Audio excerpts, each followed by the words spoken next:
Alors, chez Helou Lawson, jusqu'où ira le président Vladimir Poutine quand il dit que la Russie a aujourd'hui le droit de se défendre, le droit pratiquement d'attaquer tout site militaire d'un pays qui autorise l'utilisation de ses armements par Kiev. Il parle précisément, du moins, peut-être pas, il n'a pas cité les pays en question, mais quand il parle des missiles de fabrication américaine, on pense bien sûr à ces missiles attaque MS. Quand il parle des missiles de fabrication britannique, on pense au Storm Shadow, mais également on pense à la France dont la position reste encore dubitative, le seul pays qui n'a toujours pas donné l'autorisation à Kiev pour l'utilisation de ces missiles. Alors, peut-il attaquer ouvertement ces pays chez Helou Lawson? Il me semble, en écoutant le discours magistral du président Poutine, je suis rassuré. J'écoute un homme responsable, un homme qui a la mesure, n'est-ce pas, de ses responsabilités et aussi qui a en esprit, je dirais, la sécurité du genre humain. Son calme, sa maîtrise de la situation prouve qu'il a un dirigeant de haut vol. La puissance nucléaire que dispose la Russie, si Poutine devait réagir à la provocation, n'est-ce pas, de l'Ukraine, de l'OTAN et des États-Unis, je ne pense pas qu'on serait même aujourd'hui assis en train de faire cette émission.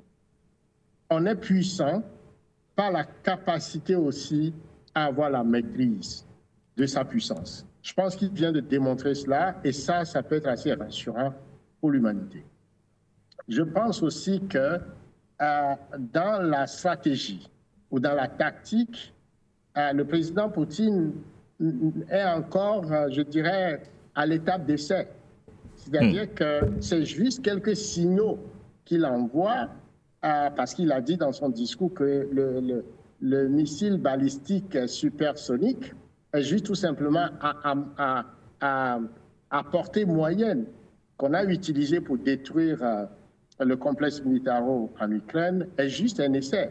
On n'est pas encore, c'est-à-dire qu'on n'est pas encore rentré dans la dynamique des choses. On est dans l'étape d'essai. Et ça, c'est un avertissement à l'OTAN, c'est un avertissement au pays qui est en train de donner, n'est-ce pas, l'autorisation à l'Ukraine d'harceler, de provoquer la Russie.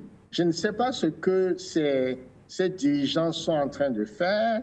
Est-ce qu'ils sont conscients qu'ils sont en train de jouer sur le feu? Est-ce qu'ils sont en train de tester la patience de la Russie? On ne comprend pas réellement ce qui les anime. Toujours est-il que si on convoque, je dirais... Mais on a l'impression que chez Helou, on a l'impression qu'à chaque fois, l'Occident sous-estime la capacité de frappe de la Fédération de Russie. Souvenez-vous de ce qu'on disait en février 2022. Personne n'aurait imaginé que le président russe pouvait effectivement mettre en exécution toutes les menaces brandies, mais on se souvient de ces dates du 24 février 2022. Derrière, il y a eu l'opération spéciale militaire russe, et 2 ans plus tard, on donne entièrement raison aujourd'hui à la Fédération de Russie. Là, on se croirait pratiquement en train de revivre le scénario de février 2022 quand il fait ce genre de sortie menaçant ouvertement justement tous les pays qui autorisent l'utilisation de leurs missiles à Kiev. Oui, tout à fait. C'est-à-dire qu'il faut faire une analyse, je dirais, militariste de la situation. L'arme dont on parle, c'est une arme supersonique. C'est une arme balistique, c'est-à-dire que c'est une arme qui... Capable de porter des ogives nucléaires aussi. Oui, quand c'est lancé, ça sort de l'atmosphère, ça rentre dans la stratosphère, et c'est en ce moment-là que l'arme prend toute sa puissance et libère, n'est-ce pas, les missiles porteurs d'ogives nucléaires. Alors, leur rapidité, et il a dit aussi dans son discours, il n'y a pas encore d'armes, il n'y a pas encore de système pour les intercepter, puisque leur puissance, leur vitesse de croisière est à peu près à Mach 10, c'est-à-dire ça dépasse la vitesse du son. De ce point de vue, eh bien, tous les points du globe, puisque ces armes balistiques ont une portée continentale. Donc, tous les points du globe sont à la portée de ces missiles. Alors, comment on fait pour faire face à ces armes-là? L'essai qu'on a fait en Ukraine n'a même pas porté encore d'ogives nucléaires. Donc, vous imaginez, si l'arme portait les ogives nucléaires, à peu près, il porte une dizaine d'ogives. Et une ogive a la capacité de 20 fois, n'est-ce pas, la bombe d'Hiroshima. Et nous savons que la bombe d'Hiroshima a brûlé Nagasaki, a brûlé Hiroshima, a fait plus de 120 000 morts instantanément. On ne parle plus des morts après les conséquences jusqu'à ce jour. Donc vous imaginez, si cette arme balistique qui porte à peu près une dizaine d'ogives nucléaires, et chaque ogive a 20 fois la puissance d'Hiroshima, mais c'est de rayer l'Ukraine de la surface de la Terre immédiatement et instantanément. Et en parlant d'Ukraine, c'est toute l'Europe qui est à portée de ces armes. Donc, on est en train de parler des choses qui dépassent, n'est-ce pas, la compréhension même de l'esprit humain. Et les États-Unis sont conscients de ça, puisque aujourd'hui, tous les dispositifs qu'ils ont mis en place en termes d'interception de ces armes, de protection de l'Europe, ces dômes de fer ne peuvent pas résister à cette arme. Donc on passe à la dimension supérieure. De ce point de vue, eh bien, je pense que la seule chose qui est aujourd'hui envisageable, c'est la raison.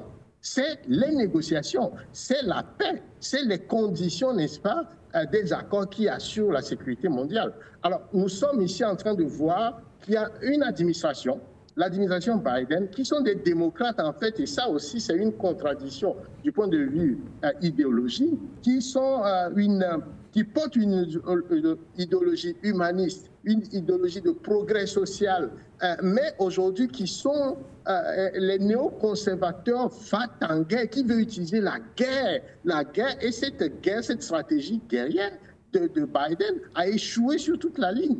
Et les Américains ne sont pas d'accord avec ça. Justement, c'est pourquoi on ramène Trump au pouvoir à la surprise générale. Et donc, ils sont en train les derniers moments du passage de l'administration Biden, et c'est qu'ils choisissent ce moment-là pour aller provoquer encore la Russie. Alors, on ne sait pas derrière ça le plan. Est-ce qu'ils veulent amener la Russie à entrer dans une guerre généralisée pour pouvoir prendre prétexte de ça et déclarer l'état d'urgence pour ne plus partir du pouvoir ou ne pas permettre donc l'alternance démocratique à la tête des États-Unis? Mais on a l'impression qu'il y a des plans fous, des plans complètement des fous furieux qui ont échoué, mais qui veulent trouver d'autres moyens pour amener l'humanité à une destruction complètement. Nous sommes dans une menace nucléaire aujourd'hui. Et on ne comprend pas, puisque de toute façon, la stratégie mise en place par l'OTAN, mise en place par l'administration Biden, a échoué sur toute la ligne.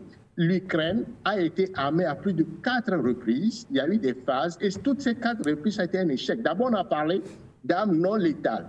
Et cette période-là, on a vu comment l'Ukraine n'a pas résisté. Tout a été brûlé. Ensuite, on est parlé aux chars. On a parlé des chars Leclerc, des chars Abrahams, toutes sortes de chars qui devaient faire la différence. Tous ces chars ont été brûlés. Ensuite, on nous a parlé d'avions, de F-16 qui devraient normalement faire la différence sur le terrain. Là aussi, ces avions ont montré leur limite. Maintenant, on nous parle de missiles à longue portée et déjà, on attend d'autres sons pour dire que c'est 300 km, il faut donner encore plus de portée à ces armes. Bref, il y a des va-t-en-guerre qui veulent brûler l'humanité en pensant qu'eux, ils vont s'en sortir. Ils se trompent de toute façon. Je pense qu'il y a la main de Dieu qui veut préserver l'humanité et qui fait en sorte qu'il y a certains dirigeants, surtout qui disposent de cette capacité, comme le président russe, qui ont la tête sur leurs épaules et qui ne vont pas tomber dans cet harcèlement, dans cette provocation d'un petit groupe de personnes, des fous furieux,